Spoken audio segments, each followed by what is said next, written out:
Boa tarde a todos e todas. Estamos aqui para mais uma gravação da nossa playlist Livros em Discussão. We are here again for a recording of another section of our discussion of books. And today we have with us Professor Wail Hassan. Wail Hassan is professor and head of the Department of Comparative and World Literature at the University of Illinois, Urbana-Champaign, and the past president for the American Comparative Literature Association. A specialist in modern Arabic and Arab diaspora literature and intellectual history, Hassan is the author, editor, and translator of 9 books, guest editor of 6 special issues, and author of 80 journal articles, chapters, and reviews.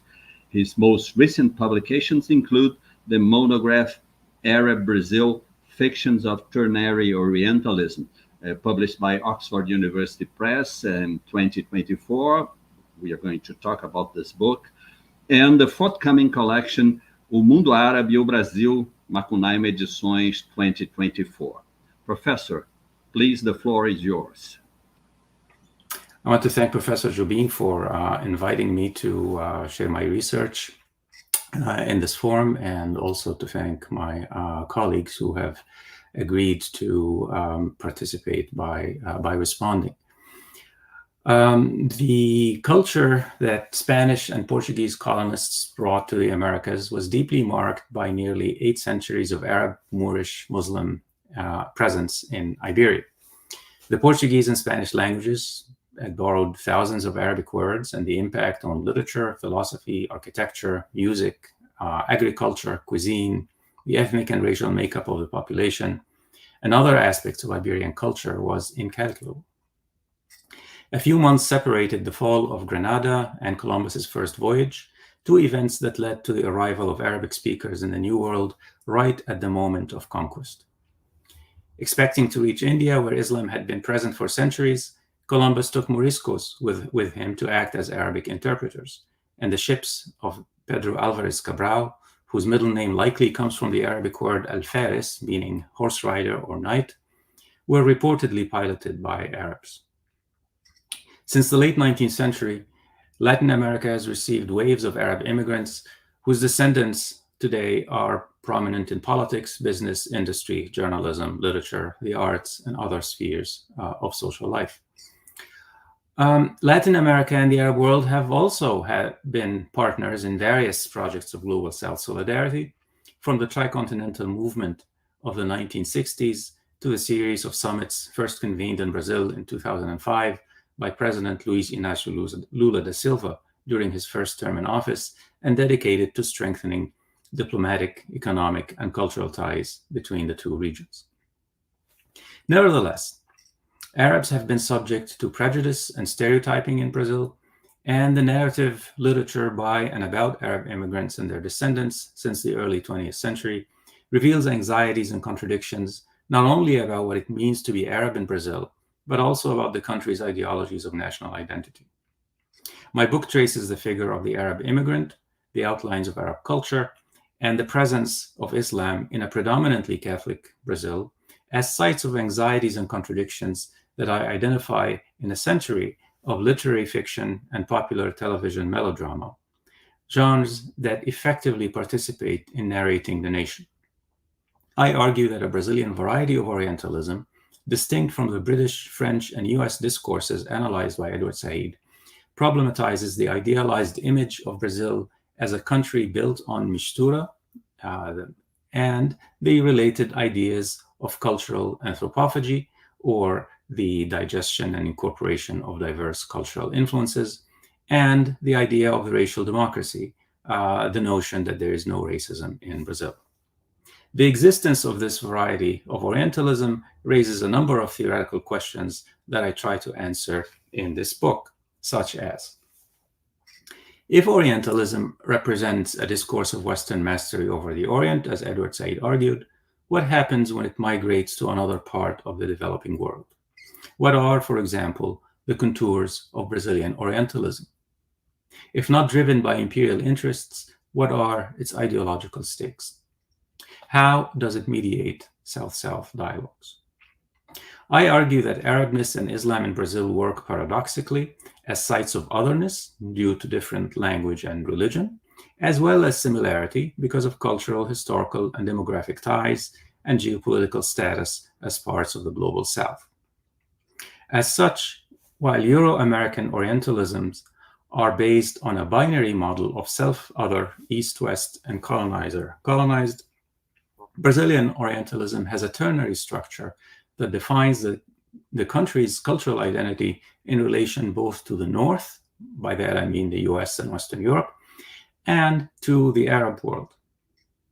In a country that lies in the American hemisphere but is not considered part of the developed world, and whose European heritage is substantially mixed with Amerindian, African, Arab, and other elements, cultural identity is multidimensional, conceived in relation to several and sometimes incompatible constructions of alterity that exhibit anxieties about Brazil's place in the world. To unpack all of this, I will briefly speak about the concept of mistura, then move on to Brazilian or Ternary Orientalism before giving a brief overview of the book. A classic of 19th century Brazilian fiction, José de Alencar's novel Iracema, published in 1865, dramatizes one of the country's founding myths. The titular character is a priestess of the Tabajara people, one of the Tupinambá or Tupi tribes that lived along the Atlantic coast. She falls in love with a Portuguese colonist called Martim, who is an ally of the Tabajara's enemies, the Pitiguaras. Iracema, whose name is an anagram of America, represents beauty, magic, and nature, while Martim stands for knowledge, culture, and civilization. The fruit of their tragic union is a child called Moacir, represented as the first Brazilian in what became the northeastern state of Ceará. In this myth of origin, Brazilians are neither the indigenous people nor the European settlers, but their mixed-race descendants. The importation of anywhere from 4 to 6 million captive Africans during the Atlantic slave trade introduced a third racial element into a social context in which miscegenation was widespread and, contrary to the United States, neither stigmatized nor outlawed. But the prevalence of miscegenation does not mean that Brazil has been free of racism or racial discrimination, as the advocates of so-called racial democracy claim. In fact, under the influence of European racial theory, as propagated by the godfather of so-called scientific racism, Arthur de Gobineau, who served as minister of the French legation in Brazil from 1869 to 1870, and was befriended by Emperor Dom Pedro II, Brazilian intellectuals in the late 19th and early 20th century saw miscegenation as an impediment to national progress. On that view, Brazilian officials encouraged European immigration in the hope of whitening the population, and they felt uneasy about the arrival of non-European immigrants.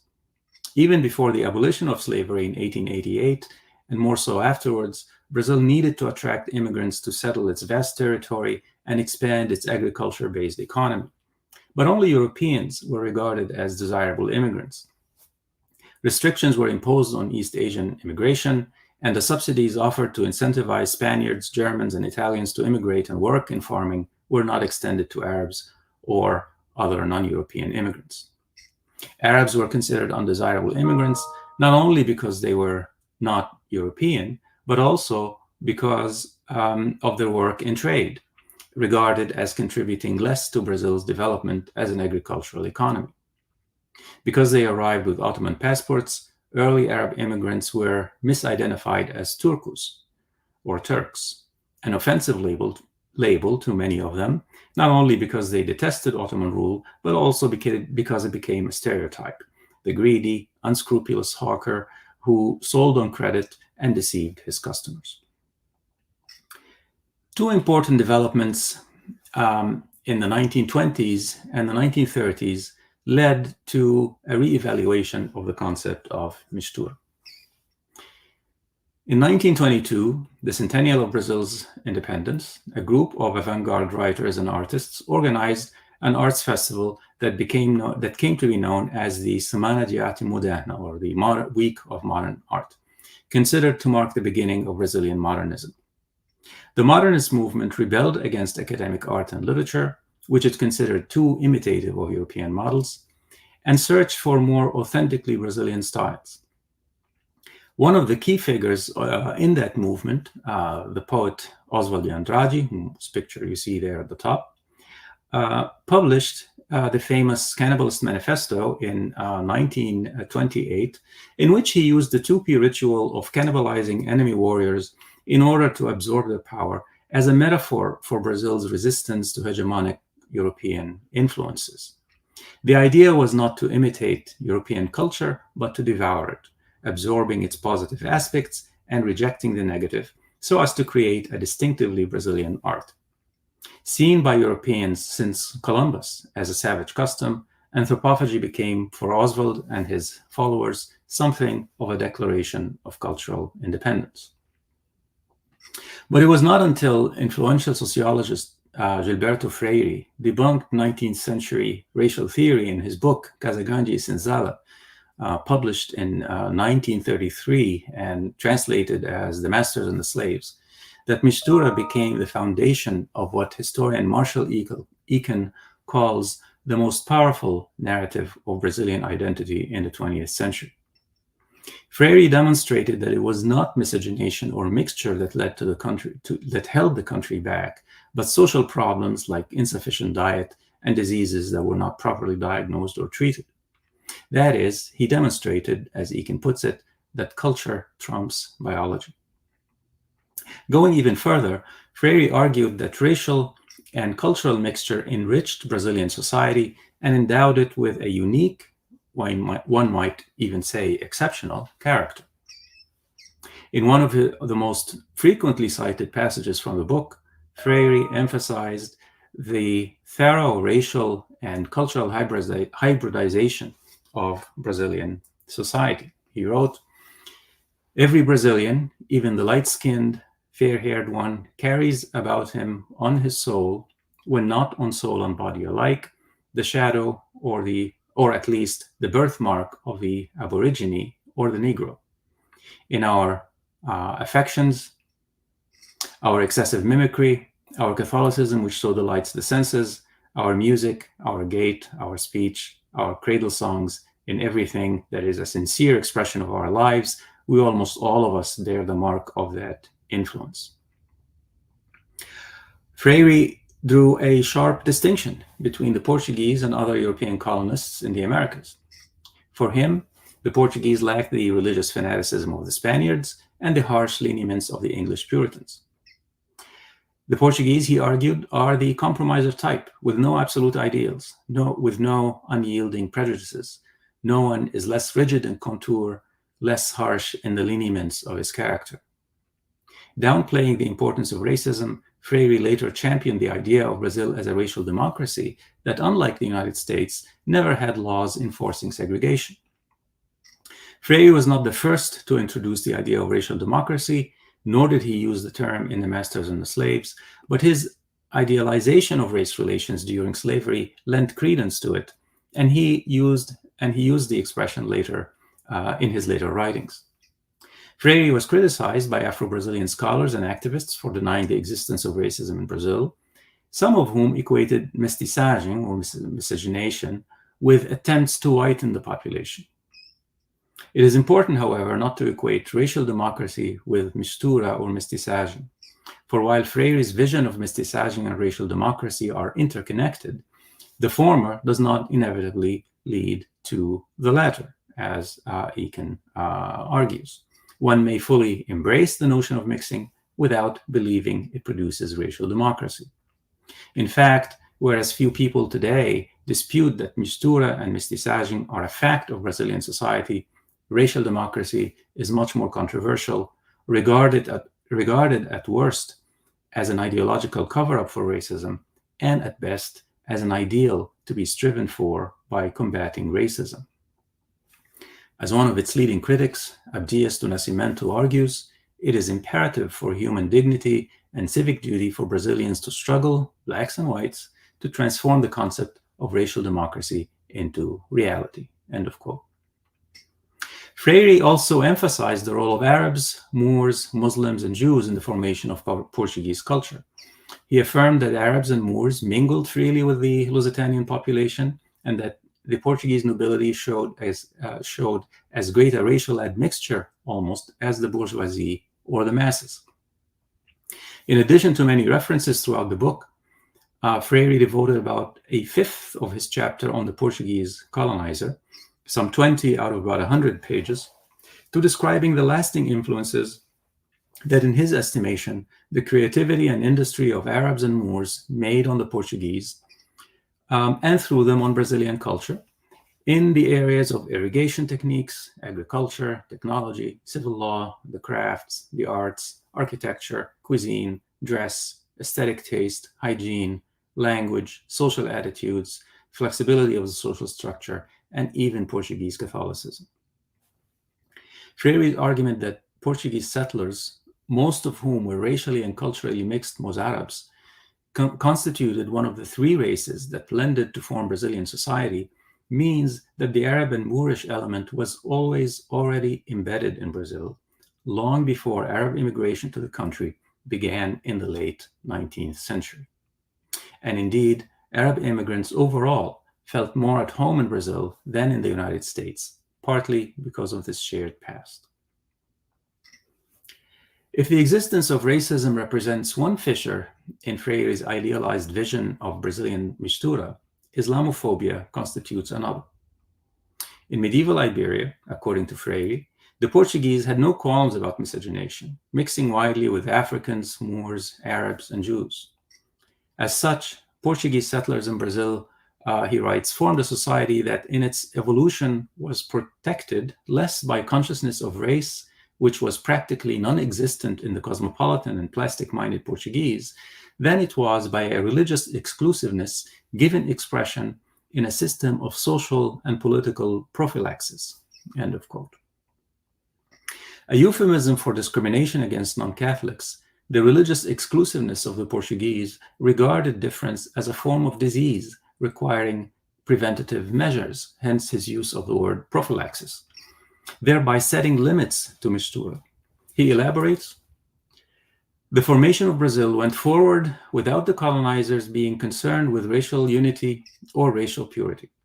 Throughout practically the whole of the 16th century, the gates of the colony, that is Brazil, were open to foreigners. The only thing that mattered to the colonial authorities was that the newcomers be of the Catholic faith or religion, end of quote. Non-Catholics were banned from immigrating during colonial times, and independent Brazil's first constitution, adopted in 1824, made Roman Catholicism the state religion and allowed only Catholics to become deputies. The practice of other religions was tolerated, but only in private or in unmarked buildings. 15 to 20% of the captive Africans brought to the Americas during the Atlantic slave trade were Muslims. In the aftermath of the Muslim-led Malay slave rebellion of 1835 in Bahia, African Muslims were stigmatized and became the target of the authorities, and new laws stipulated the conversion of slaves to Catholicism. The majority of Arabs who immigrated to Brazil in the late 19th century were Christians, but the Muslims among them felt compelled to keep a low profile and did not establish religious institutions until the 1930s. Sectarian rivalries and hostilities among Arab immigrants themselves played on these prejudices, such as when early Christian Lebanese immigrants presented themselves in Brazil as victims of Muslim persecution in order to win the sympathy of Brazilians. But even Christian Arabs of non-Catholic denominations, such as Syrian Orthodox or Protestants, experienced discrimination. Some experienced the religious difference as a complicating factor.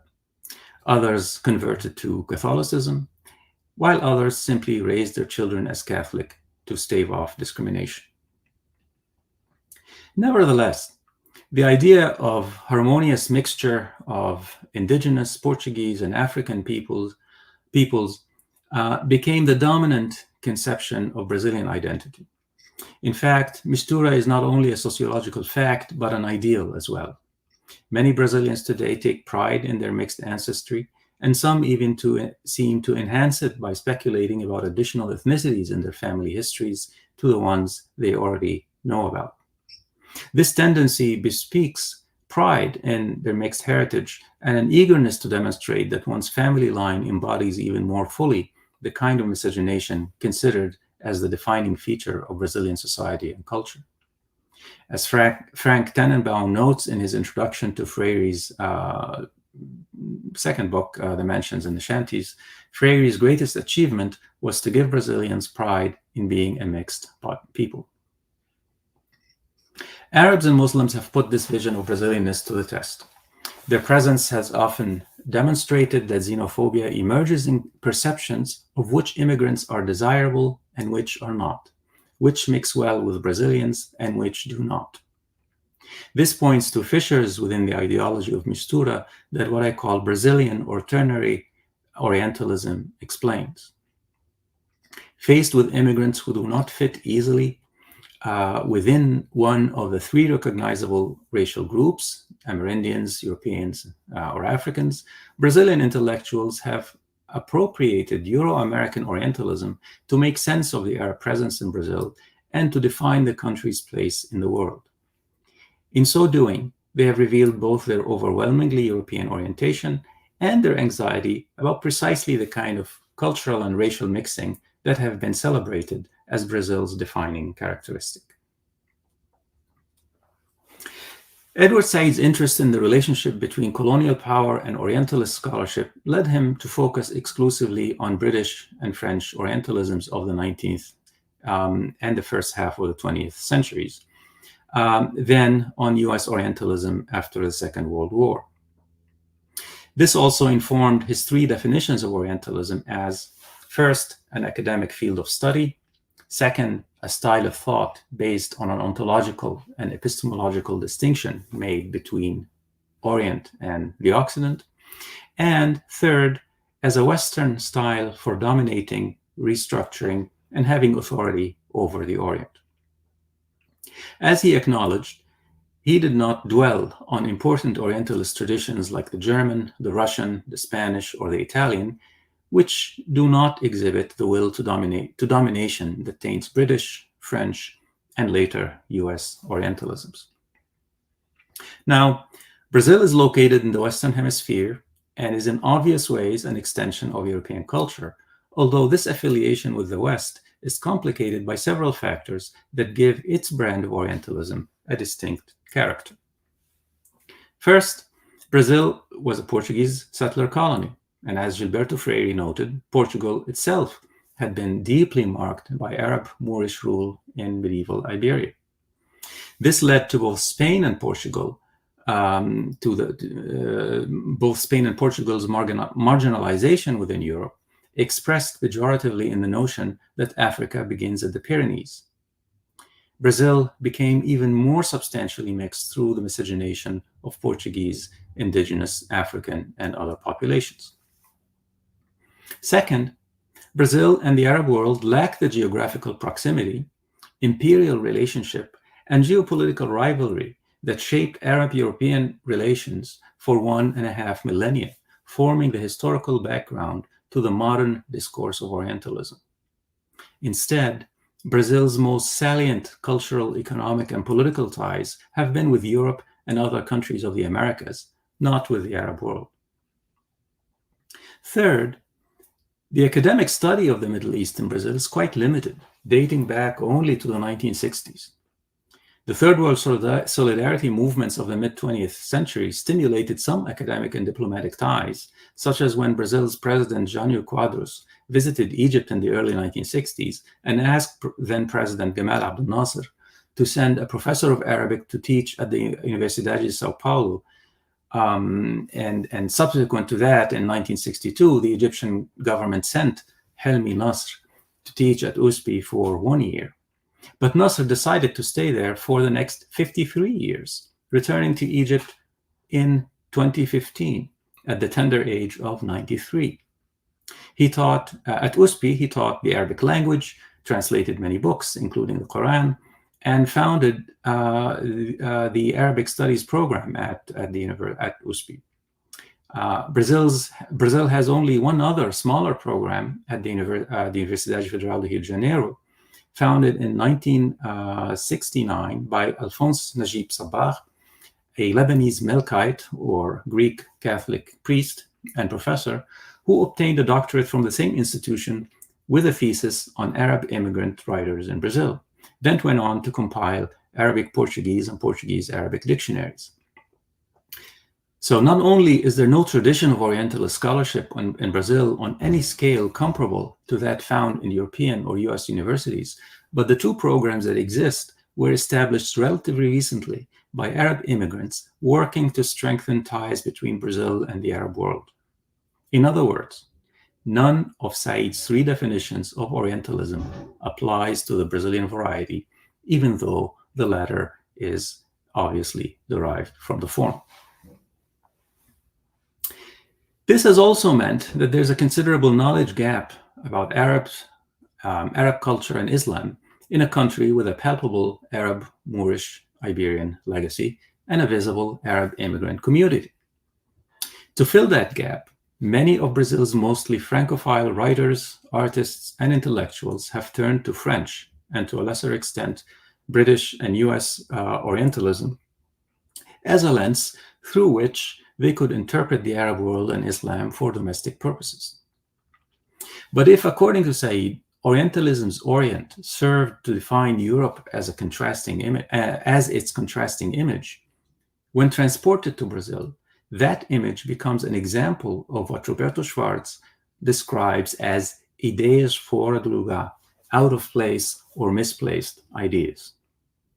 In the essay by that title, Schwartz examines some 19th century Brazilian intellectuals' embrace of liberal European ideas that could never be put into practice in a slave-holding society that was neither feudal nor bourgeois, but a peripheral outgrowth of capitalism.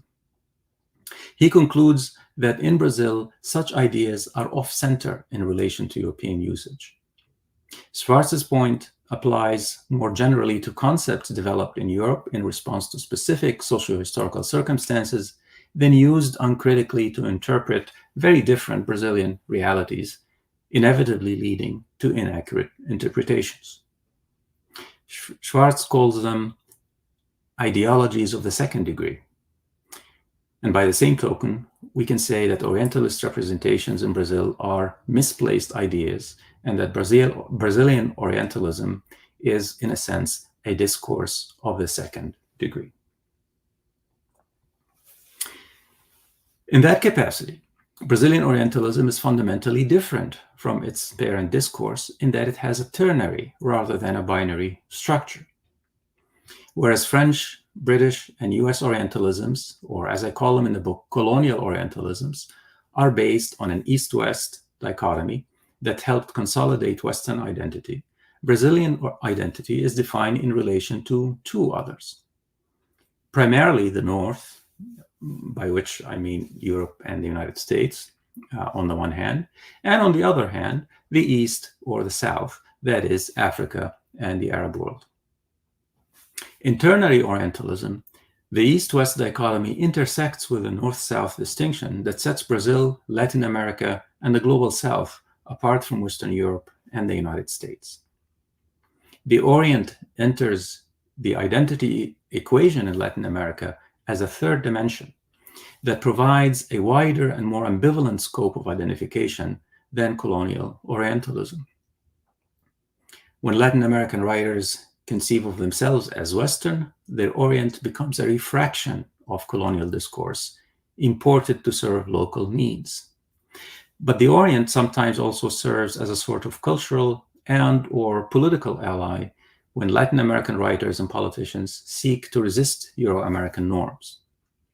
In general, cultural and political conservatives have tended to adopt the former attitude, while leftist and progressive writers and politicians have opted for South-South alliances.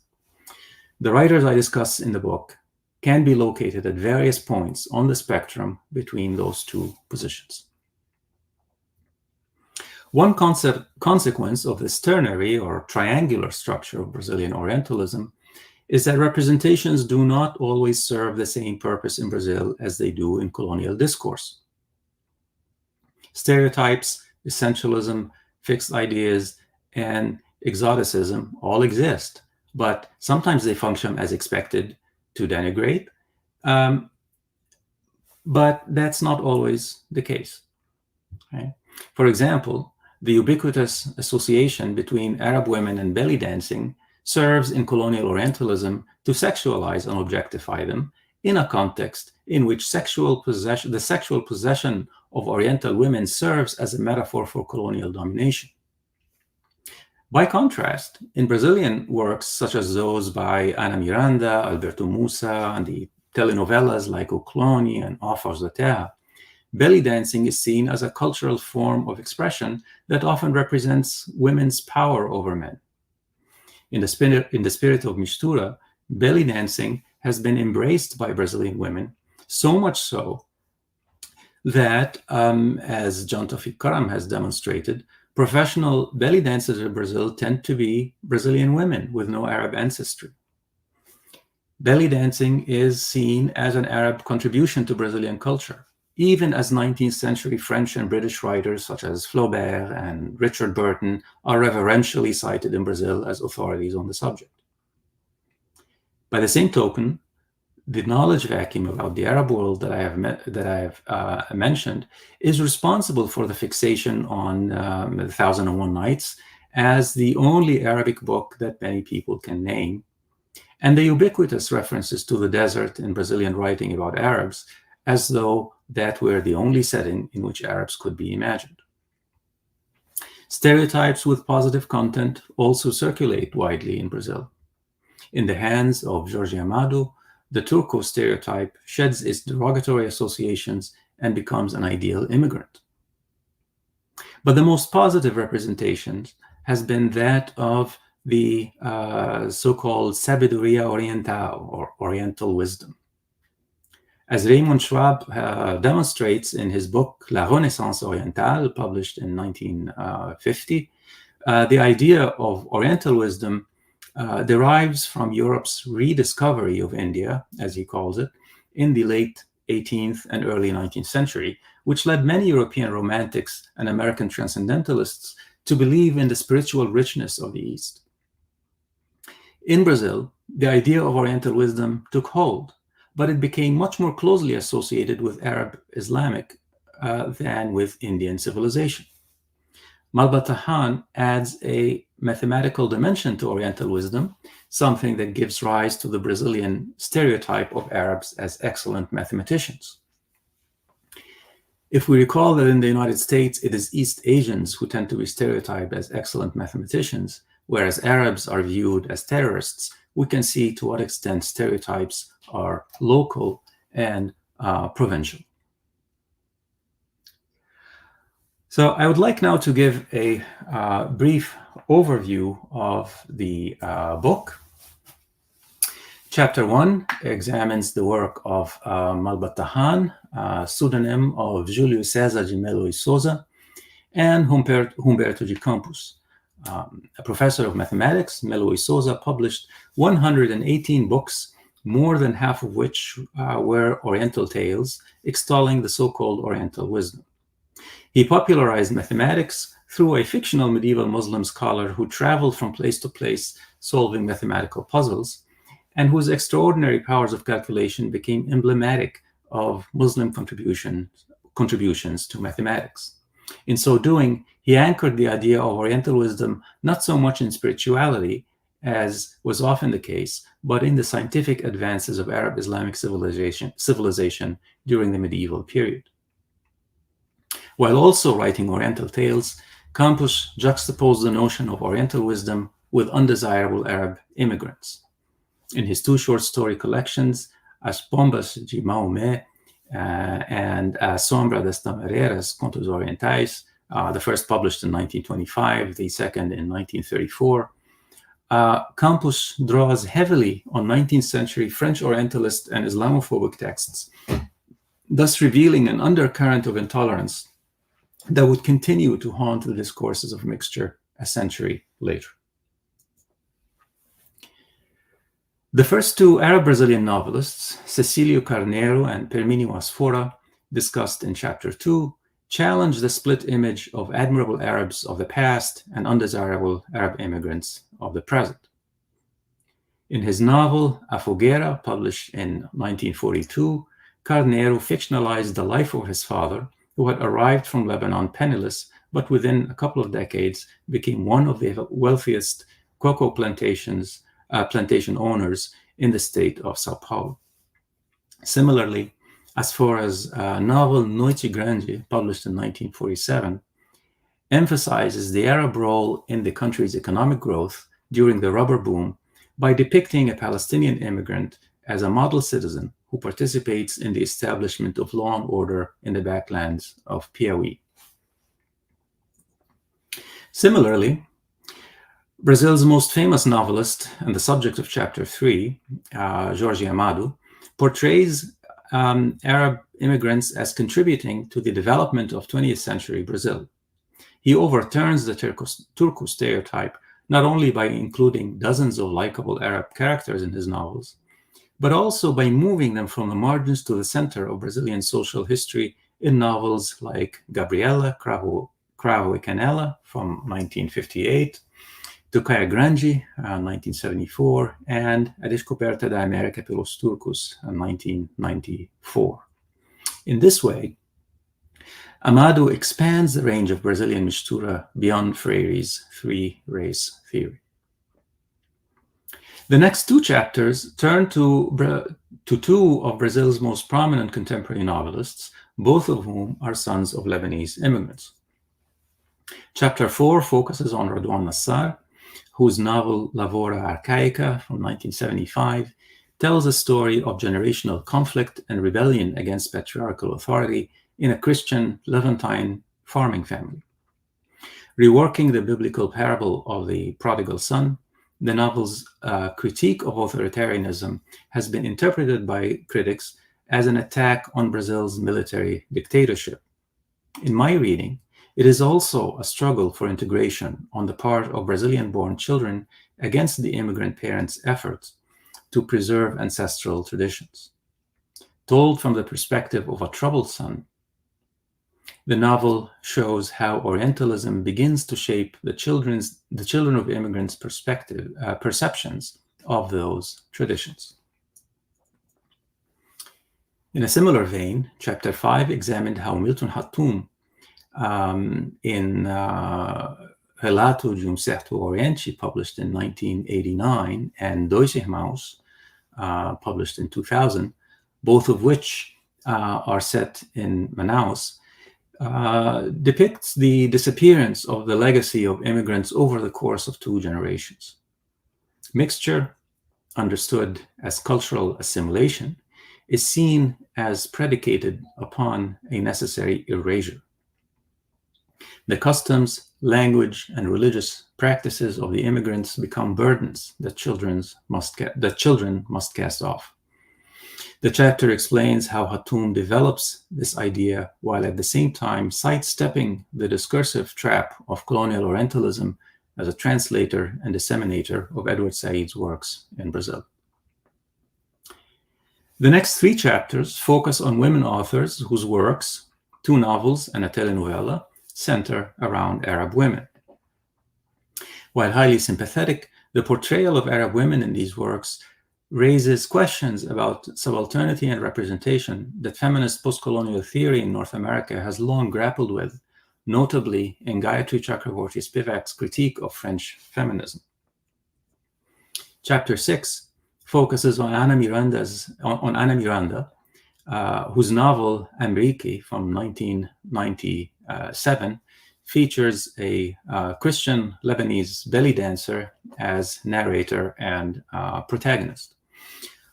Formally and stylistically innovative in its portrayal of the Arab community in Sao Paulo at the turn of the 20th century, the novel explicitly invokes the authority of French Orientalist texts such as Flaubert's Voyage en Orient in its eroticized portrayal of the Arab woman in the stereotypical role of exotic belly dancer.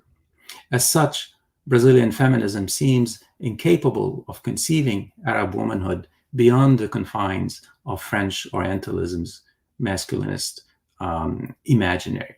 I might add here that the title wouldn't really make sense without looking at the cover of the novel. Ana Miranda is not only a terrific novelist, but she's also a wonderful artist, and she makes the drawings for both the covers of her books and also for the internal illustrations that accompany the text. And this is how she conceives of womanhood, something that I comment on quite a bit.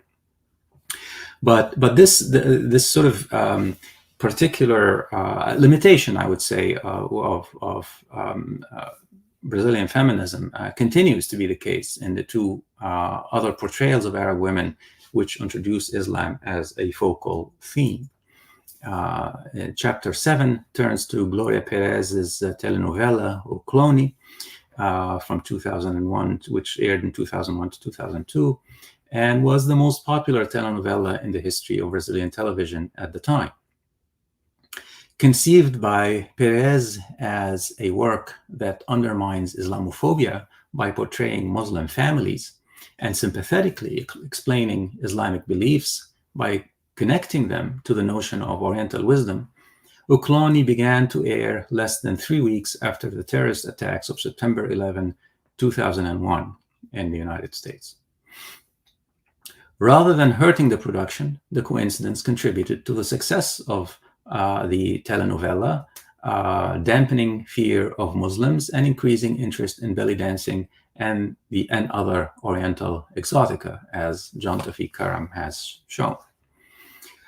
Highly progressive and anti-Islamophobic in its promotion of tolerance and mistura, O Clone nevertheless fetishizes belly dancing, the desert, and a host of other Orientalist cliches, evidence of Ternary Orientalism's debt to colonial discourse. Chapter 8 turns to Nélida Pinhon, whose novel Vozes do Deserto, from 2004, reworks the Book of 1001 Nights by centering it on its famous storyteller, Shahrazad. Set in Baghdad during the Abbasid Caliphate, the novel presents the Arab world not as the repository of Oriental wisdom, as it was for Malbat Tahan, Humberto de Campos, and Gloria Perez, but as a paradigm of patriarchal despotism and sexual violence. Like the Orient of Montesquieu's novel, Lettres persanes, and Voltaire's defamatory play, Le Fanatisme ou Mahomet le Prophète, Pinhon's Orient is a convenient trope through which to criticize domestic Brazilian norms. Albeit in a different key, the next two chapters also take up the novelistic treatment of earlier periods of Arab history in relation to contemporary Brazil. Chapter 9 focuses on Alberto Musa, author of the novel O Enigma de Kaf, 2004, and translator of Arab Islamic poetry.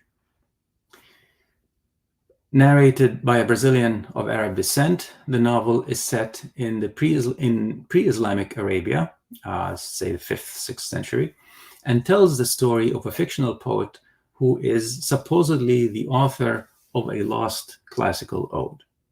The novel draws on the Book of 1001 Nights and on Tupi mythology to construct a parable of cultural mixture and hybridization.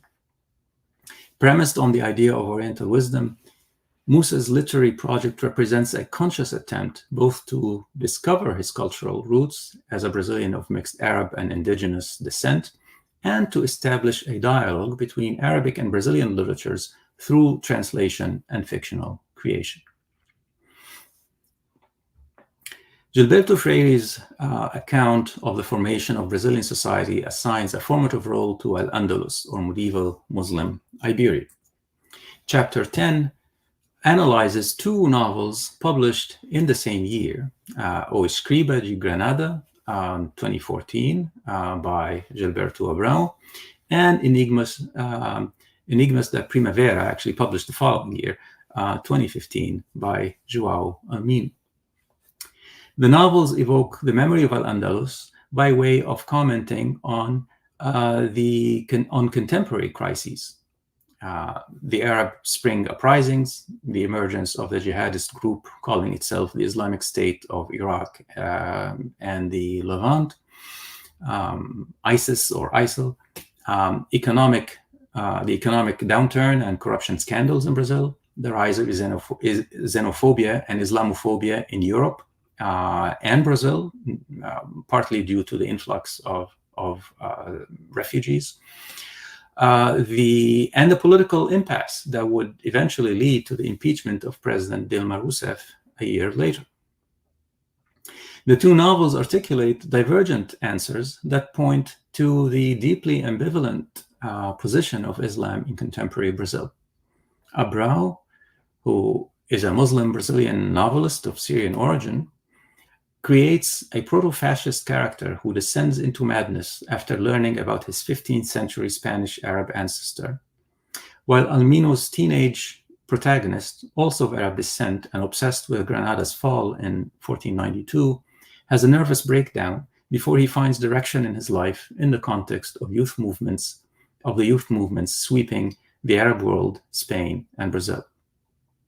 I read the mental illness of both protagonists as a metaphor for an aggravating crisis of national identity. The final chapter shows how the recent telenovela, Órfãos da Terra, from 2019, co-written by Thelma Guedes and Duca Rashid, reasserts the Freirean vision of Mistura as the national and international crises described in the previous chapter worsen with the election of a far-right populist president, Jair Bolsonaro, in late 2018. Órfãos da Terra engages in a contest over Brazilian identity by didactically championing tolerance and cultural mixture as the country's defining characteristics. But this vocal defense of tolerance betrays a deepening anxiety about religious difference and a powerful undercurrent of Islamophobia. While it repudiates racism and xenophobia, the telenovela recasts in religious rather than racial or ethnic terms the old question of desirable versus undesirable immigrants. To the question of which religions are compatible with Brazilian Mistura, the implicit answer is Catholicism and Spiritism, not Islam or Judaism. The conclusion reflects on the fact that despite their prominence today, Brazilians of Arab descent continue to fall outside the construct of Brazilianness in the national imaginary. This is due to contradictions in the project of modernism, the prevalence of the three races theory, which does not include them, and what Walter Mignolo describes as the 19th century French imperial construct of Latinity, which privileges the European element over indigenous African or other components of Brazilian society. However, a critical interrogation of the limits and possibilities of Mistura as a social project and an epistemology would call for a reorientation towards the global South. This alternative has implications for the South-South dimension of comparative literature, one of the most exciting new directions of research in the field. So I would like to end with a word here about the cover of the book. Oops, here we go. Of course, as you all know, anybody who's been to Rio de Janeiro knows, this is Cadeia Celarón. This particular detail in it, for me, is a powerful metaphor for Mistura. What we see here is, I don't know if you can see my cursor, this style, which has Arabic writing on it. It says, "Wala ghaliba illallah." I'll talk about it in a moment. Right below it is another tile showing Santo Antonio, and it's flanked by these two, clearly sort of Arabesque tiles, Christianized, obviously. I mean, they took the kind of the Arabesque and made sure there's a cross everywhere in it. So this is kind of the appropriation here of the style of Islamic decorative art. Now, the juxtaposition of these two, especially tiles here, the one an Islamic expression and the Catholic saint, is what really I found fascinating, because I wonder if Celeron himself even knew what this means, or if anybody who visits this monument would recognize this, if they didn't know Arabic and were familiar with the history of Al-Andalus.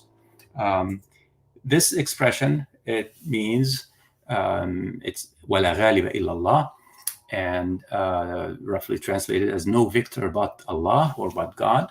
And it is it's an architectural motif throughout that you find throughout the Palace of Alhambra, as you can see here. It's written all over the citadel, and you can see it elsewhere in other places as well.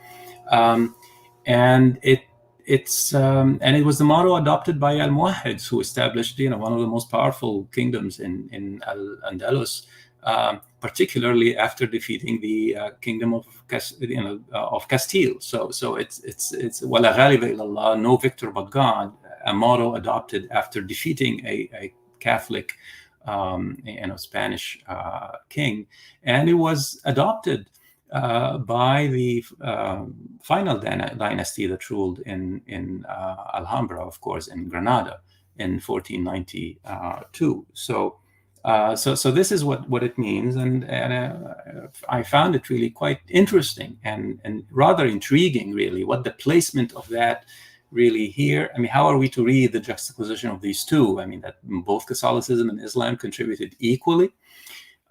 Is this just a coincidental sort of placement of the one above the other? Are we supposed to read this as some kind of hierarchy? It's an open question, but and the fact, especially, that it is right there, very visible, and yet the vast majority of visitors to the site wouldn't even understand what it means. And to me, this is a very powerful metaphor, really, for the embeddedness of Arab culture, Islamic culture as well, within Brazilian societies in ways that most Brazilians wouldn't recognize. So I will stop here, and I look forward to hearing from my colleagues. Thank you very much, Professor Hassan. I will call now, to start our conversation, Professor John Tawfiq Karam, who is also director of the Lehman Center for Brazilian Studies at the University of Illinois, Urbana-Champaign. Please, Professor Karam, the floor is yours. Thank you so much, Professor Jobim, and my colleague and friend, Wail Hassan. I am so thrilled with the publication of Arab Brazil that I consider to be a definitive work of cultural and literary criticism, breathtaking in its historical breadth, in the historical range. I was particularly intrigued with your attention toward generational and historical dynamics. Generational dynamics don't get enough attention as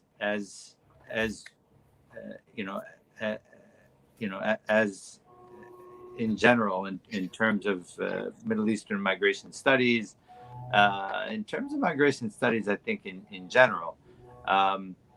There was a footnote, I think, in the chapter on Alberto Musa, when you briefly mention that second generations, that is, the children born to immigrants, are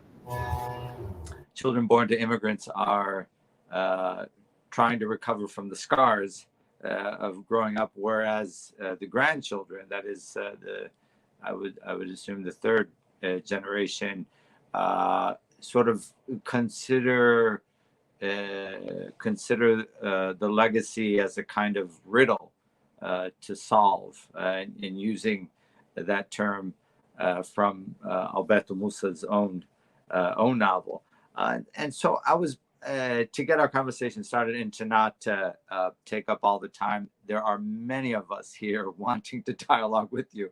I was wondering if you could talk more about how these generational and historical dynamics interact with one another.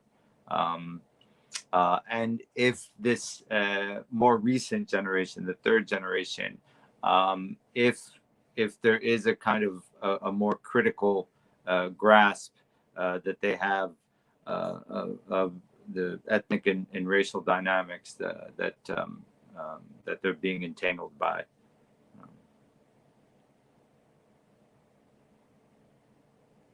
Very, very kind.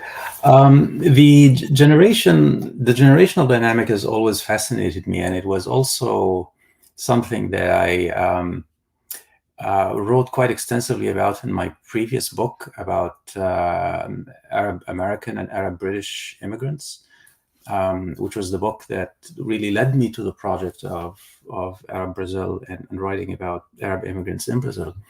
And there too, I found the same dynamic, and perhaps, I suppose the fact of me being an immigrant myself in the United States, I'm a bit more conscious of it.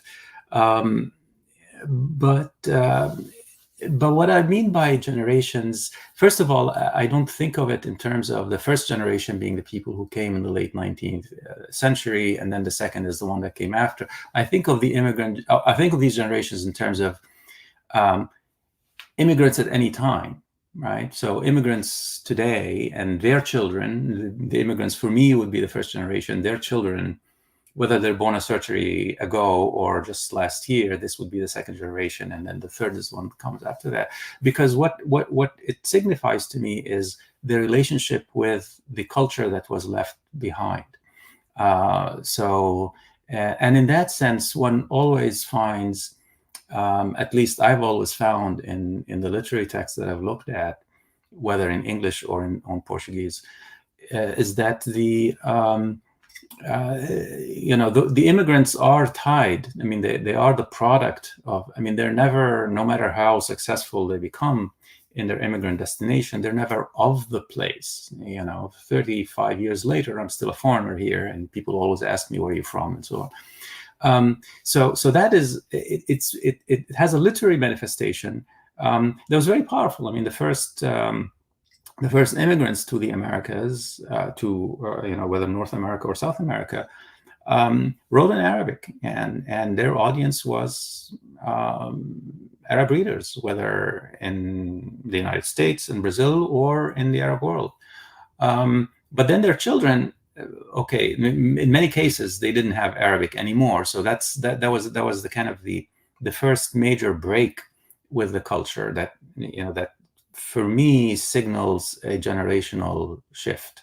The children of the immigrants are of the place where they are born. They are raised in the new societies, and they are of those societies.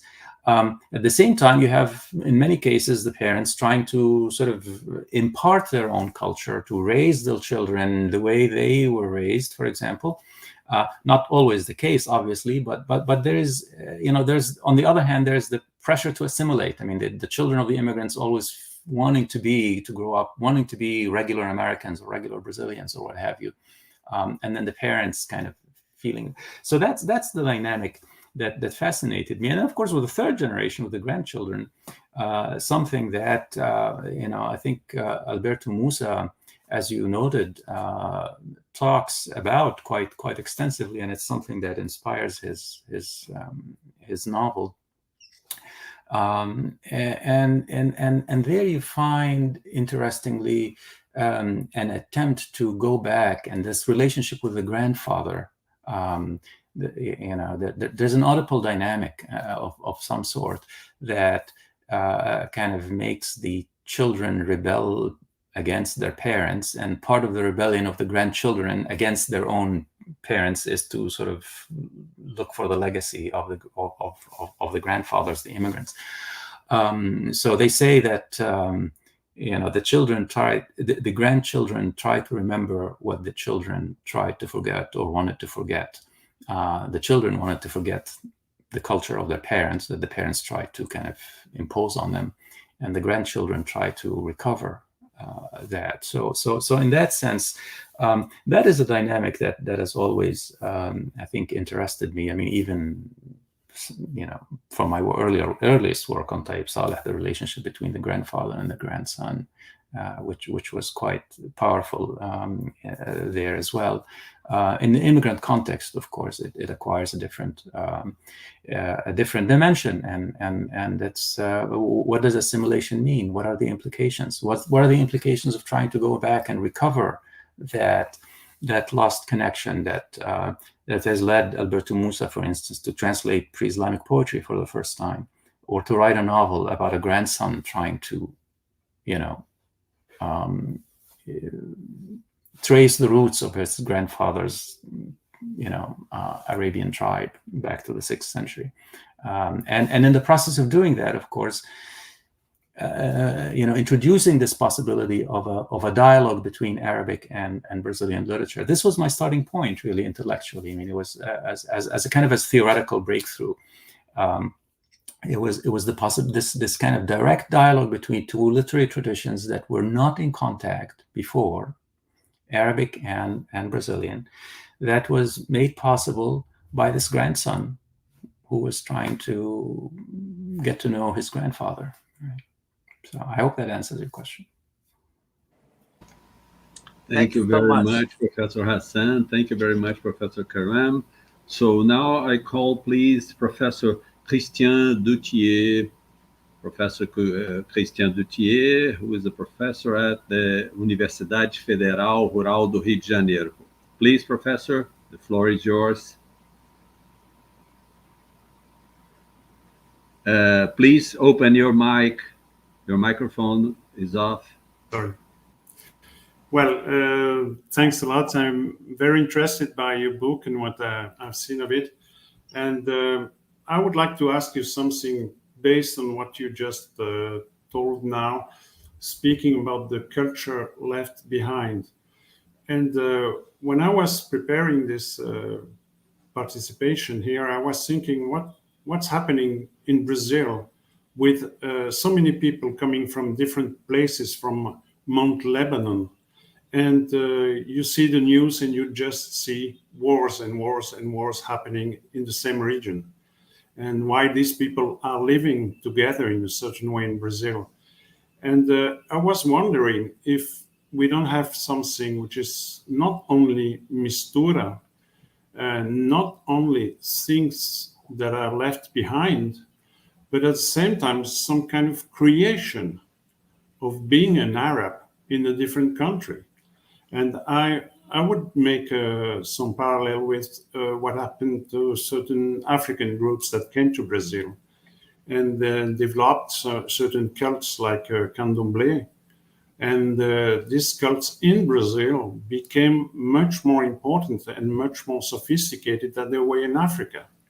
So did you find in Brazilian literature something that is showing that the immigrants have another past, not only with the culture that they left behind or with the assimilation, but some attempt to be Arab in a different way, in a creative way in Brazil? Like when you speak about the program of Pedro Bial with a lot of important names in Brazilian culture, and this guy creating a new way of being Arab outside the Mount Lebanon and doing something new in a way, which is not only something turned to the past. That I would like to see if you have any clues of that, if you think that what I'm saying is worth it, and if you found it into the literature and the writers, an attempt to create something different in Brazil without leaving their own basic coming from the Middle East. Yes, thank you. Right, and here, I mean, I do agree, of course. I mean, the parallel with Candomblé is probably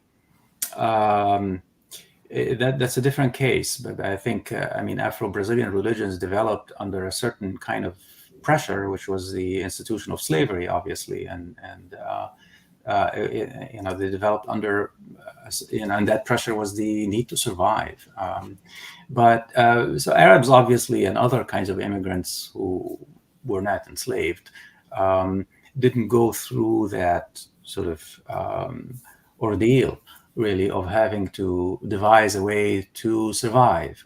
They had a much easier time, obviously, integrating. But what did happen, I think, in Brazil is also something that I would say happened throughout the Americas, and particularly in the United States, which, as I mentioned in my answer to John, was really the subject of a previous book, looking at Arab Americans, which is that being Arab as such is an identity that develops only at the immigrant destination. People coming from, say, Mount Lebanon, or from various parts of Syria or Palestine or Egypt or Morocco, their primary, the way they identify themselves usually is not in this very general kind of way to say we are Arab. People identify much more by family, first of all, tribe, if it is a tribe, town or village, by maybe even country, and by religion or religious affiliation. And when they come to a place like the United States or to Brazil, and they're confronted with a society that is trying to define them in a way in which they are outsiders, not only outsiders, but also a very tiny minority, that kind of social pressure forces them to find commonalities among themselves. And that becomes the kind of, and that's when the idea of being Arab comes into play as a kind of as an identity that can unify all of them.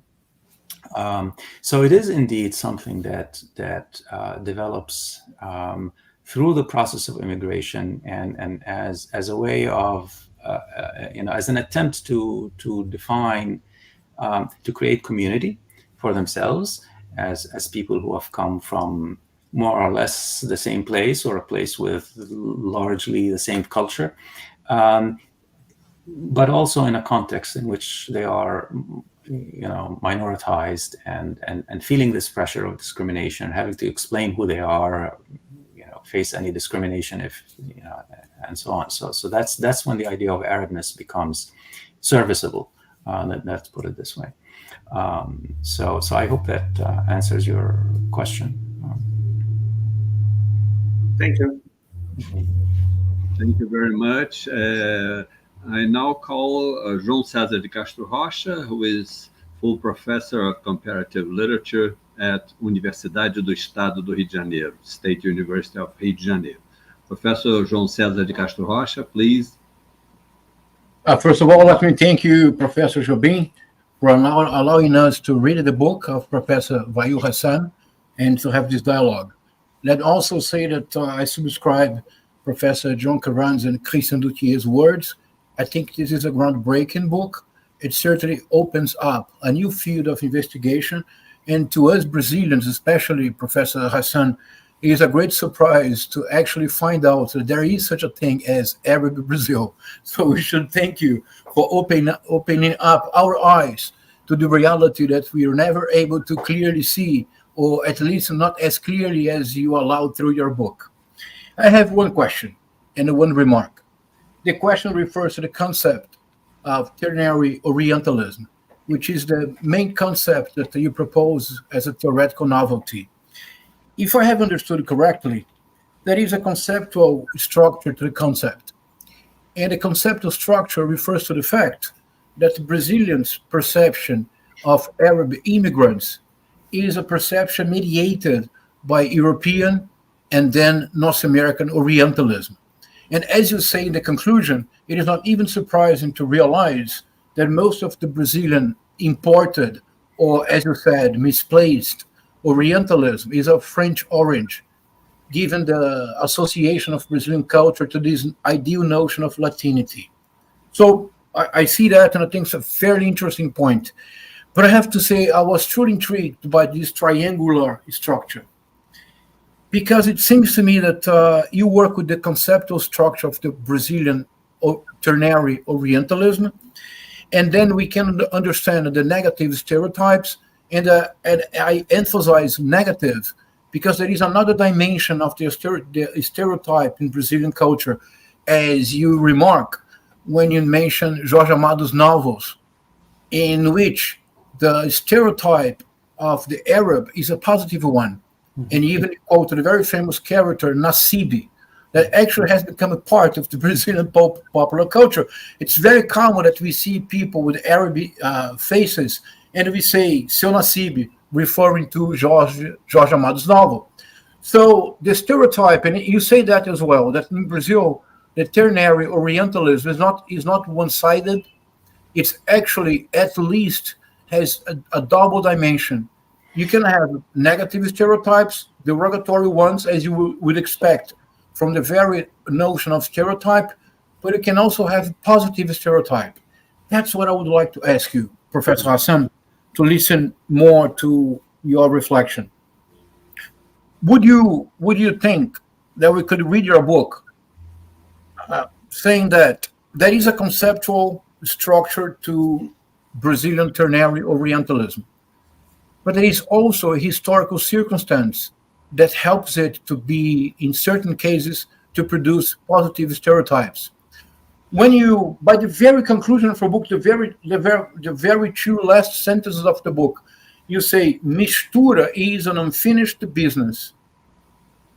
It does not prevent inequality, racism, so forth and so on to take place, but it remains an ideal as an unfinished business. I was thinking, in which sense in Brazil we may also see a ternary structure, not only regarding Orientalism, but regarding the Brazilian culture itself. If you think this is possible to try to develop, I would bring to our reflection the work of Roberto da Mata. You quote Roberto da Mata briefly when you are referring to soccer.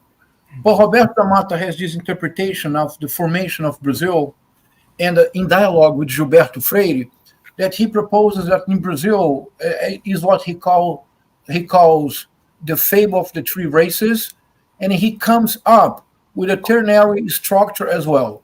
In your case, you have Brazilian perception of Arab immigrants through mediation of European Orientalism. In the case of Roberto da Mata, developing the very idea of mistura in Gilberto Freire, says Roberto da Mata, the typical Brazilian form of sociability is white, blacks, and the triangle is made by the mistura, the miscegenation, the mulatto. And he sees Roberto da Mata, again, developing the same Gilberto Freire that you work on, he sees this triangular structure as being a typical Brazilian sociability. Would you then accept that perhaps we have a Brazilian ternary Orientalism as a conceptual structure that refers to European and North American Orientalisms, or that perhaps it could also refer to a specifically Brazilian way of sociability that would favor this sort of triangular relationships? And once more, many thanks for your book. Thank you so much. I'm very happy to see you and to hear your comments. And this is a very interesting question. My reading of Roberto da Mata and the triangle here was really much more Hegelian. That is to say, the idea of the Hegelian dialectic, the thesis, the antithesis, and the synthesis. So the white and the black, obvious sort of symbolism there, and the mulatto being the kind of the synthesis of the two. And at least that was maybe, that was my understanding of Roberto de Matta on that point. The triangle that I'm thinking of doesn't have that inevitability, logical inevitability that the Hegelian dialectic does, in the sense that it's a way of trying to explain. I mean, you have all of these different components, right, of Brazilian mistura. Freire identifies three. I mean, it's interesting that in Roberto de Matta, you don't have the Amerindian, you don't have the indigenous element there. Only the white and the black, and then the mulatto, which is really leaves out, one of the original components, perhaps by force of the Hegelian dialectic that he was, maybe at least in my understanding, was thinking of. So the triangle that I'm thinking of is really one of many possible and configurations, and in that sense, it's perhaps a very partial. It was for me, the ternary structure of Brazilian Orientalism is an attempt to explain simply the relationship where the idea of the Orient, where the Arab, the Islamic enters into the conception of Brazilian identity, which is, in which primarily, I mean, the primary other, it seems to me, for Brazil is not really the Orient. It's really the North, all right? It's Portugal first, France, the United States, Europe as such, or the North. I mean, this is what, I have so many examples in the book in which it is clear that this is the audience, this is the other against which many Brazilians try and define themselves. So where does the Orient come into that equation? And I think it only comes as a third dimension, right? Now, for many others, I mean, that's because of my perspective. I'm looking for signs of Arabness, but I would imagine that for Afro-Brazilians, they may think of Africa as the third term.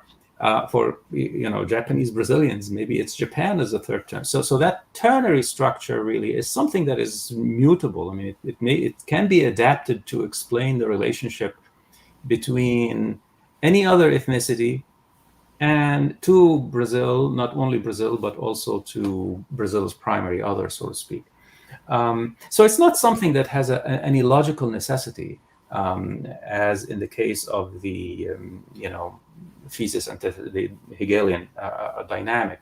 There is, of course, the commonality of the triangle, the kind of the geometrical metaphor, which is something that is worthy of further reflection. I haven't really thought about the various types of triangles that one may be able to identify, but it's definitely something that I'd like to have this conversation with you at some point and see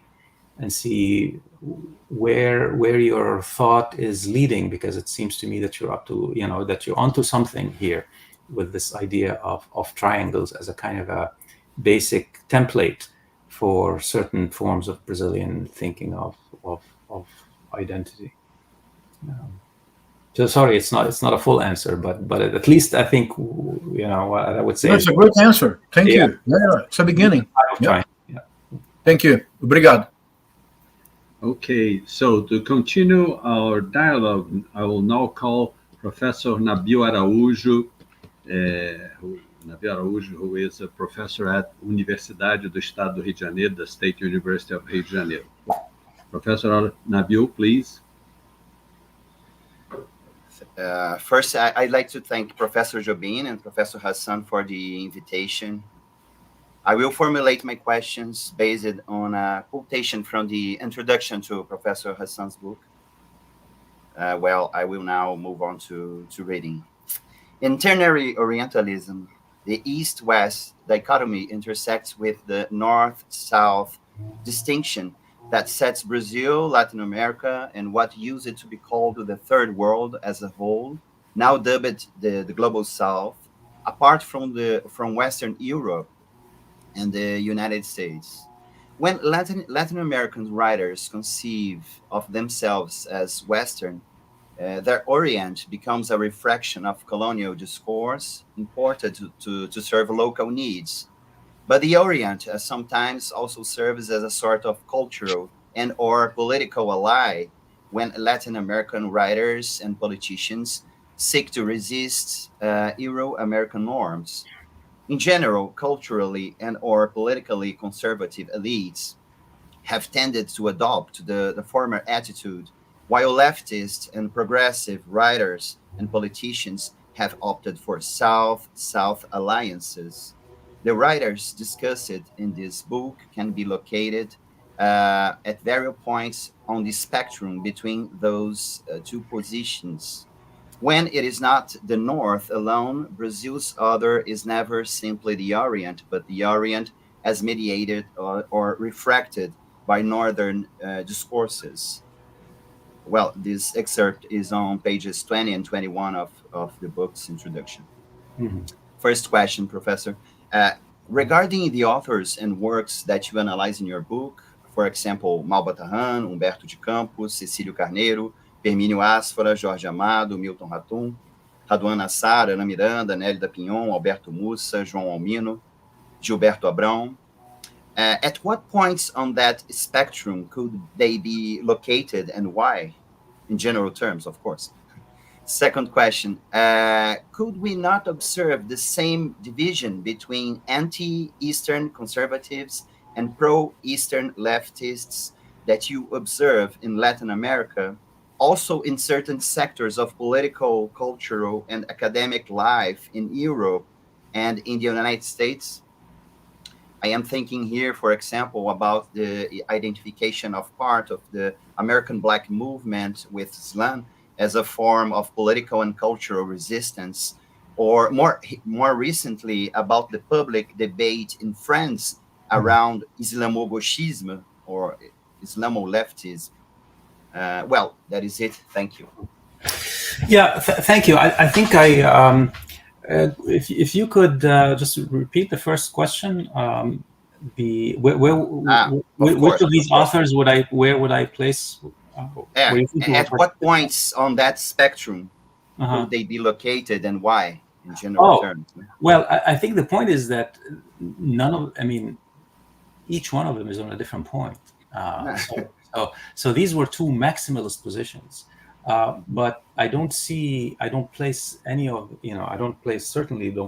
all of them on one or the other side. But what I'm saying is that there's a whole range of options and possibilities, positionalities, as the kind of the term goes, where each author is unique, and not only is their situation unique by virtue of background and so on, but also where they place themselves. So I certainly wouldn't generalize about all of them, or even about a group of them. I think each one of them really is a unique case, and as I said, this is just a range of possibilities. I think, for instance, if you want to think, about this sort of to the extreme right, I would place someone like Humberto de Campos in terms of just complete identification with the sort of the European sort of Western, and Nélida Pinhon, for instance. Vast differences, of course, between the two, no question about it. At the other extreme, I think again someone like Alberto Mussa, for instance, or Gilberto Abrão would there you would find the closest I think affiliation with the Arab,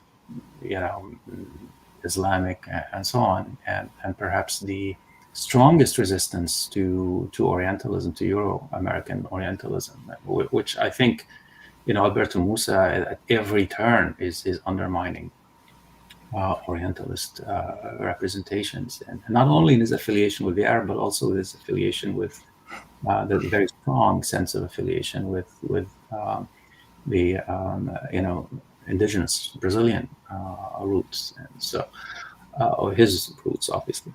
Other writers can be located between those two maximalist positions. And your second question? Could we not observe the same division between anti-Eastern conservatives and pro-Eastern leftists that you observe in Latin America, also in certain sectors of political, cultural, and academic life in Europe and the United States? For sure. Yeah. No, certainly. It's not something that is confined to Brazil. I mean, but at the same time, you can find. That is certainly the critique that is being made of certain directions within French thought as well, as you've noted. So it's not something that is common to Brazil. It's really a question about where you stand in relation to imperialism, however imperialism is understood, right? To the right or to the left of that. Okay, thank you. Thank you very much. I'll now call Eduardo Coutinho, who is a visiting professor at Universidade Federal Fluminense and Professor Emeritus at Universidade Federal do Rio de Janeiro. We will go beyond him and return later, okay? So, Professor André Cardoso, please. Professor André Cardoso, Universidade Federal Fluminense. The floor is yours. Good afternoon. First of all, thank you for the opportunity of being here and reading your book, Professor Hassan, which actually raised so many questions for me, and I'm not sure I'll be able to organize them in a real coherent question. What fascinated me, I guess, was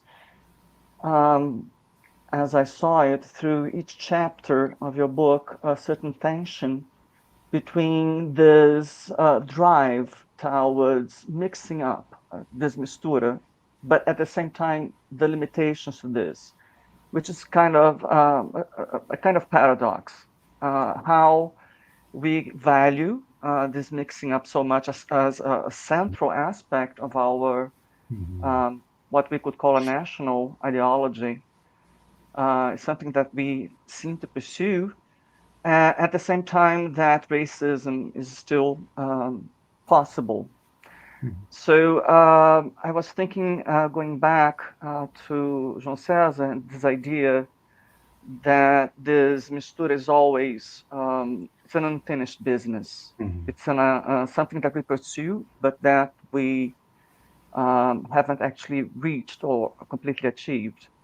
And I was wondering, I guess, two things, because I was also sort of intrigued by the fascination that Orientalism seems to hold here. Even some writers who are descendants from Lebanese and other people from this Arabic tradition that still work through or use this Orientalism in an attempt to represent their identity. And I was wondering if there's a connection, if part of this plan, let's say, this ideal of a national identity here demands actually some kind of incompleteness, a perpetual tension between assimilation and some kind of othering. And also, even though Orientalism could be a misplaced idea here, its persistence, I think, also indicates that it answers to some kind of demand or some kind of need. And I was wondering, what need would that be? If it's somehow connected to the search for a national identity that must necessarily remain incomplete Otherwise, even this movement of mixing would stop. Yeah, thank you. I mean, very, very thoughtful, important questions, and mistura as unfinished business. I mean, here in this country, in the United States, they always talk about democracy as being work in progress, and in that, of course, democracy is work in progress everywhere. Everywhere that at least pays lip service to democracy is still striving to achieve it. And in the case of Brazil, certainly, I mean, a democratic country, and yet with all sorts of problems of inequality. So democracy is work in progress in Brazil as well. And so is mistura. I mean, it's and it's and in that sense, I mean, something like democracy or mistura or even racial democracy. I think rather than finished realities, they are this seems to be ideals.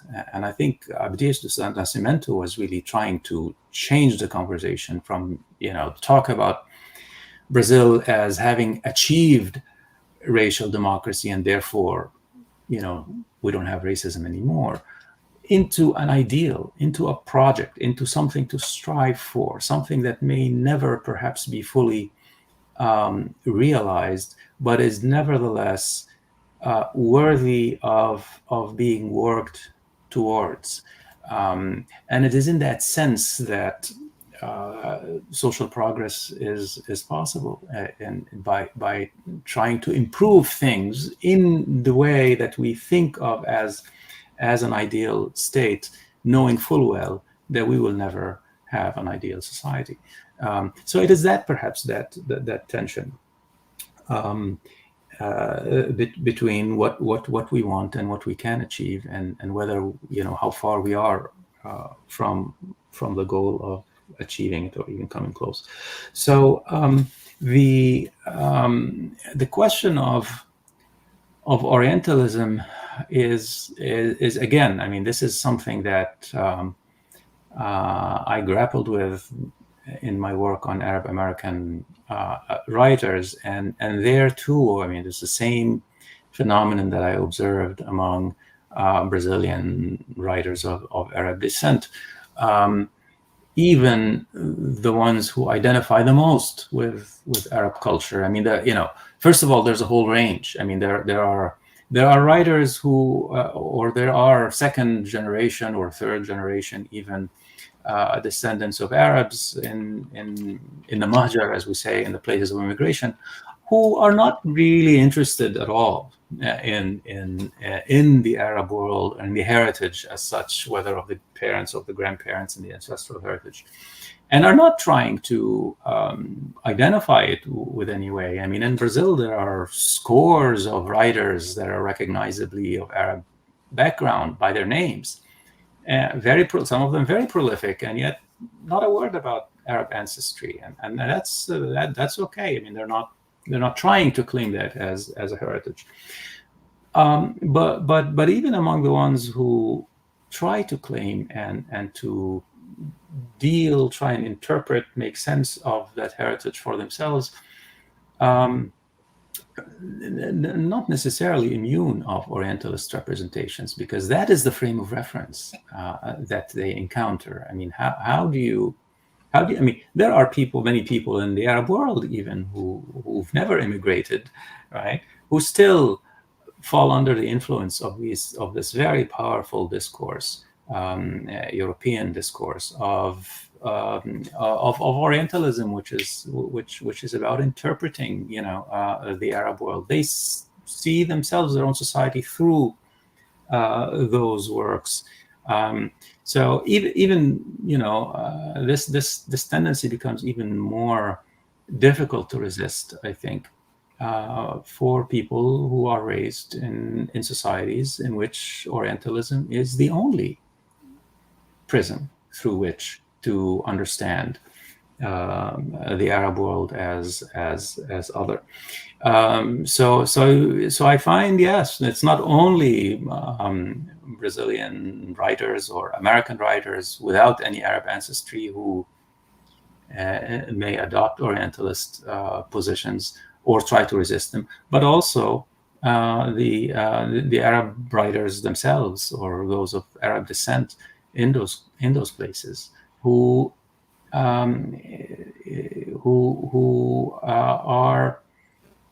find themselves having constantly to confront Orientalist knowledge and sometimes revise it and undermine it in other cases, borrow from it to various degrees, because that's the reigning paradigm. That's the main frame of reference for their work, and they have to work through it in one way or another. Thank you. Now I'll call again Professor Eduardo Coutinho. Well, thank you very much for inviting me to participate into this panel. And I'd like to congratulate Professor Hassan for his book. Thank you. I think it's a very instigating book. And I'd like to start mentioning some of the aspects that made me think so.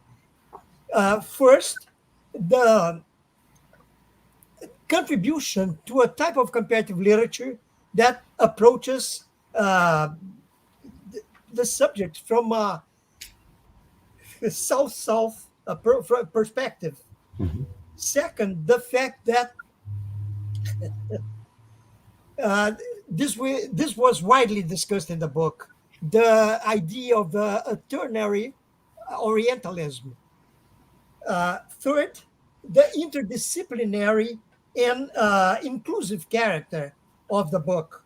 And finally, the fact that the novel, short stories, and television pieces focused on in the book are all deeply scrutinized, both in comparative terms and in relation to the main theme.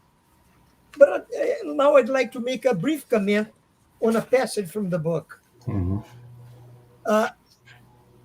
On page 293, citing Luís Madureira, you make the following statement. As Luís Madureira points out, the Brazilian modernist appropriation of anthropophagy saw a paradigm of resistance to Europe that never had any input from the indigenous Brazilians themselves. Not only that, but Oswaldo de Andrade's Manifesto Antropófago itself and first precursors in Dada and Surrealism, including Picabia's Manifeste Cannibal Dada, which Oswaldo likely read when he was in Paris. And you conclude, with this in mind, it would appear that Brazilian modernism's anthropophagy is more Parisian than Tupi. Do you really think so? I'd like to add here the following comment. I agree with part of the statement, but I must add here that the idea of anthropophagy comes also from a critical look that Oswaldo de Andrade had cast on the Brazilian tradition, particularly on the Romantic period. The idea of anthropophagy was also taken from the treatment given to the figure of the native in the works of Brazilian Romantic poets, such as Gonçalves Dias, whose famous poem Iu Capirama, or Jucapirama, has as its main theme an important trait of the Tupi Indian culture. The fact that they only ate the flesh of strong warriors, because the act of eating implies the incorporation of the values of those that served as nourishment. Could you make a brief comment on that, please? Yeah. Yes, thank you. I mean, the idea of anthropophagy is fascinating for many reasons, but I mean, on the one hand, of course, there is cannibalism as a sort of a sign of barbarism, etc. I mean, that's a very old trope. It goes back really to the ancient Greeks, and it continues into medieval Europe, and is often associated with primitive peoples living in the East, who practice cannibalism for all sorts of reasons. I mean, some of which are sort of associated with even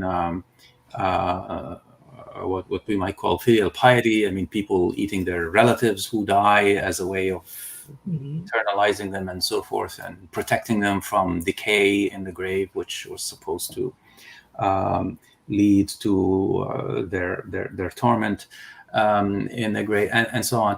But it's also associated with monsters. I mean, with dog-headed people, for example, and all these imaginary beings that medieval Europeans believed in. But it is also, I mean, all of that is brought to bear on the so-called New World, of course. And, Columbus was the first in his, journey, in the diary of his first voyage. He finds, quote unquote, finds a cannibal, right?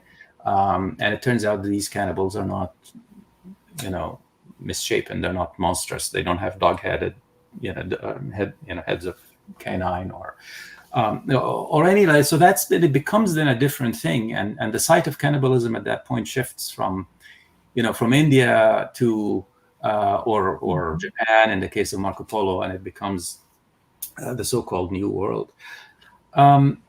But I think one of the early, and of course, all of the accounts, so I forget, all the accounts that we have that are extant of anthropophagy are really by French and German explorers and travelers. And one of the most important Renaissance documents really on the subject by somebody who was not a traveler was Montaigne's essay, De Cannibale. Yeah.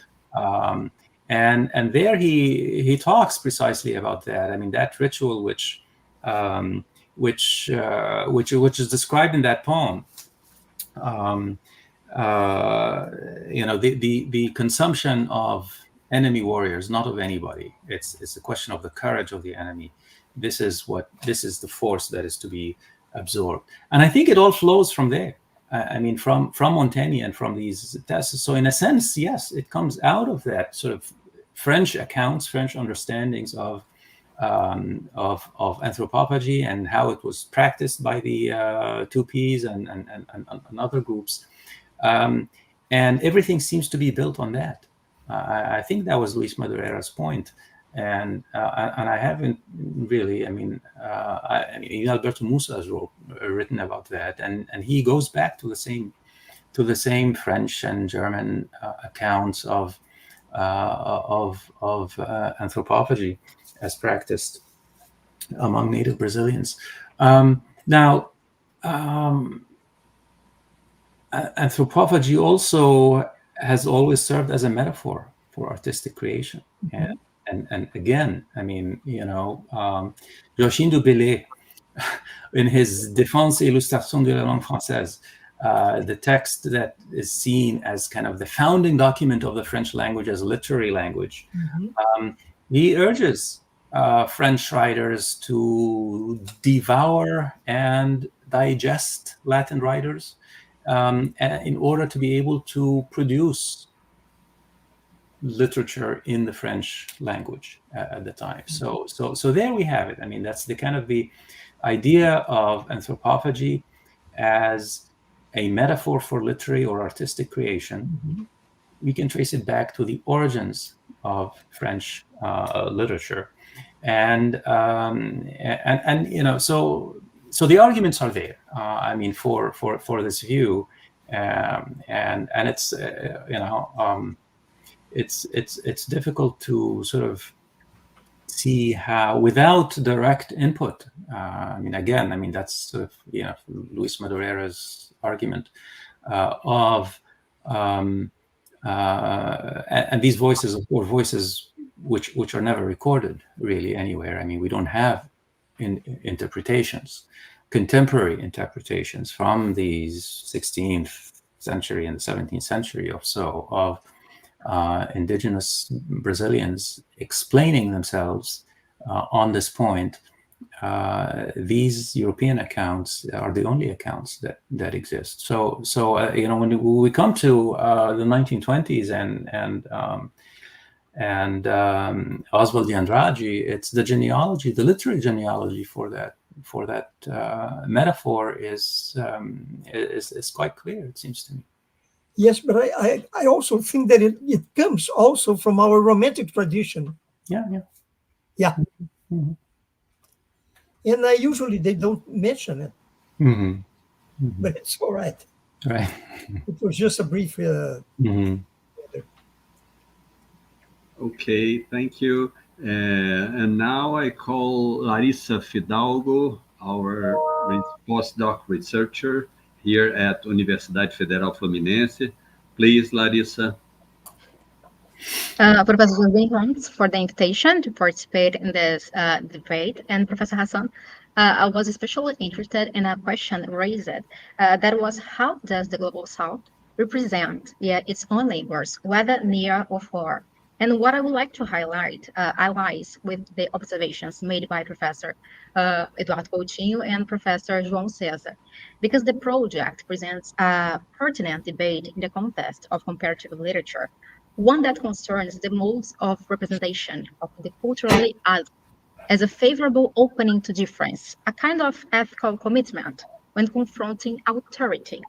And in the academic context of comparative literature, this premise suggests that instead of being the condition and result of comparative hospitality, when you think about collectivity, it itself constitutes comparative literature.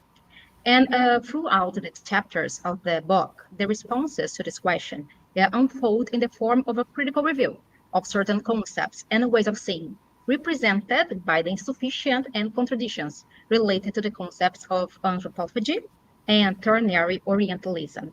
So I'd like just to recall Jacques Rancière. And if for Rancière there is a primary aesthetic at the basis of politics, we could invert this presupposition and say that at the base of all aesthetics, there is a primary politics that must be seen. And here I'd like to highlight an interesting reading, that it was made by you. It is possible to read the difference between, on the other hand, the English verb to orient, and on the other hand, their Portuguese and Spanish equivalent, nortear, to north, as an index of othering mechanism of identity constructions in each case. And so in the conclusion, just what Professor João Cezar highlighted, there is the idea that mistura remains an unfinished business. But it is under a democratic ideal, to work toward, and the key to the colonial epistemology. So considering that the colonial epistemology, therefore, a condition for desacralization, moving towards the establishment of a transversal relationship between cultures, I'd like just to know a little bit more about how can self-comparison contribute to rethinking the scope and the limits of post-coloniality. Thank you. Yeah, I mean, the idea of South-South comparison really came to me when I started thinking about the relationship between Arabic literature and Brazilian literature, when I started, working on this book. And it was really my work on this book that led me to that, to see that structural limitation, perhaps, within the discipline of comparative literature at large. I mean, we all know, of course, that comparative literature began as a subset of European studies. It was the study of the relations among, English, French, German literatures, maybe Italian, Spanish, and so on. This is really most of the history of the discipline from the early 19th century until about the 1980s or so, at least in the United States. And that's the point when interest in China, for example, and Japan began to make an impact on comparative literature. Perhaps also Russian slightly earlier because of the Cold War.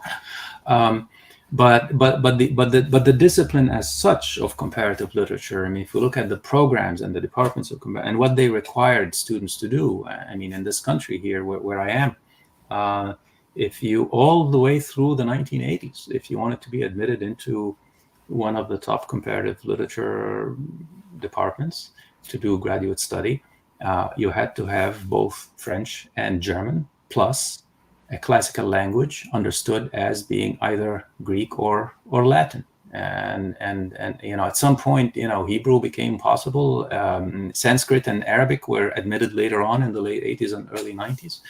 And that's how Eurocentric the discipline was by design.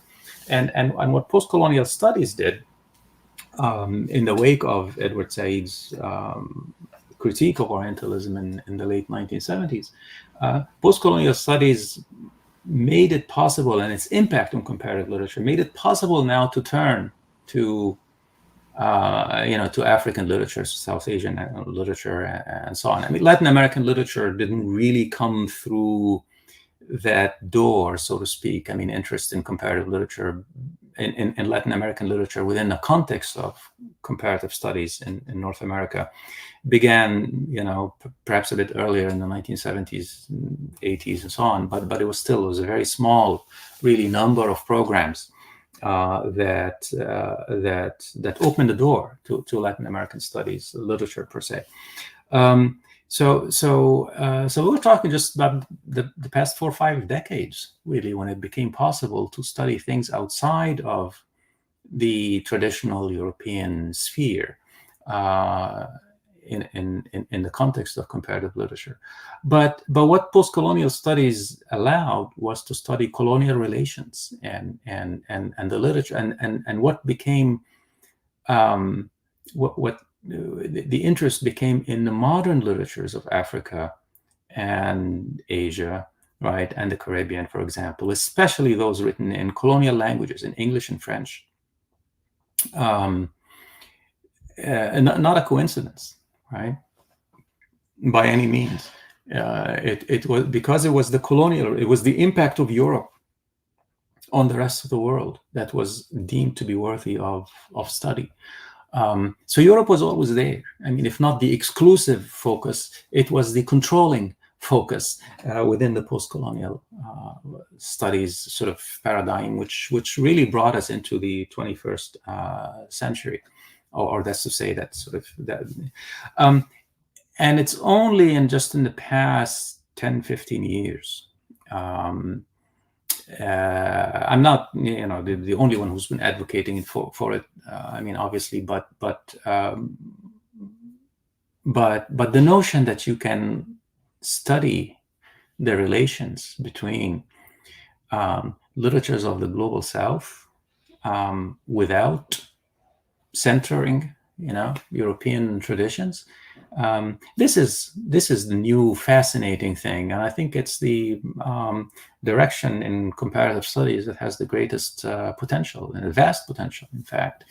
And I think over the past 10 years or so, there's been an increasing number of scholars looking at relations between, say, you know, Arabic and Latin American literature, or African and Indian literatures, or you know, these kinds of lateral relationships rather than just simply the vertical relationships, colonial, you know, colonizer colonized.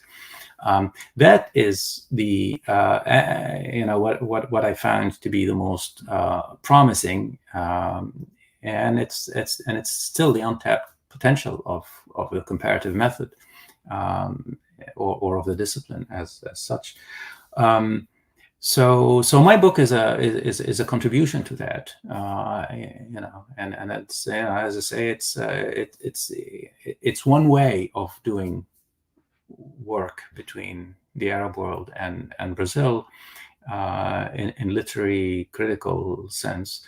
That and on the angle that I chose, which is the perceptions of the Arab world in Brazil as reflected in Brazilian literature and popular culture, both by writers of Arab descent and writers who are not of Arab descent, and that's just one way of doing it. But I think there's, I mean, as I said, it's now there are also, I mean, in addition to the great potential, there are also very, formidable obstacles. Language competency being one of them. Most people from my part of the world, from the Arab world, don't really learn Spanish and Portuguese growing up, not in school, not in universities, certainly not in graduate programs of comparative literature. The emphasis there is always on the relations between Arabic, if they're doing the modern period, Arabic and English and French, and that is the trodden path. That leads to open doors, professionally speaking, and it's a great risk, I think, for anybody to just decide that they're going to study Spanish or Portuguese or Portuguese. It is happening. I mean, I do have graduate students who are working on that, and not only at my university but at other universities as well. So this is a growing trend, and I think it will continue to grow. But language continues to be a major obstacle. I mean, how many graduate students in Brazil in literature,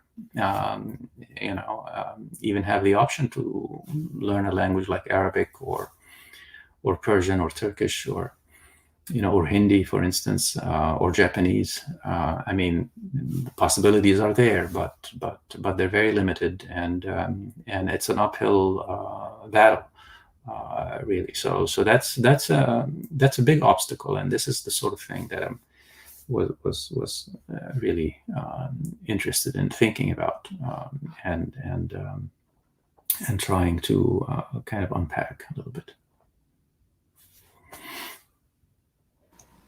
Thank you very much. Well, we are about to finish our session, but I have to thank very much Professor Hassan for being with us, Professor Karam, Professor Dutier, Professor Castro Rocha, Professor Araújo, Professor Coutinho, Professor Cardoso, and Larissa Fidalgo. And I would ask Professor Hassan if he wants to say some final words before we finish our session. Well, words of gratitude, and to you, of course, Professor Jobim, for inviting me to present my work in this wonderful forum, for creating this forum, for bringing us all together, and for your tireless efforts at creating community and networks and brings us all together. Thank you so very much, and thank you also to all of my dear colleagues and friends who have taken the time to share their thoughts, and I appreciate your interventions and your help. So thank you very much.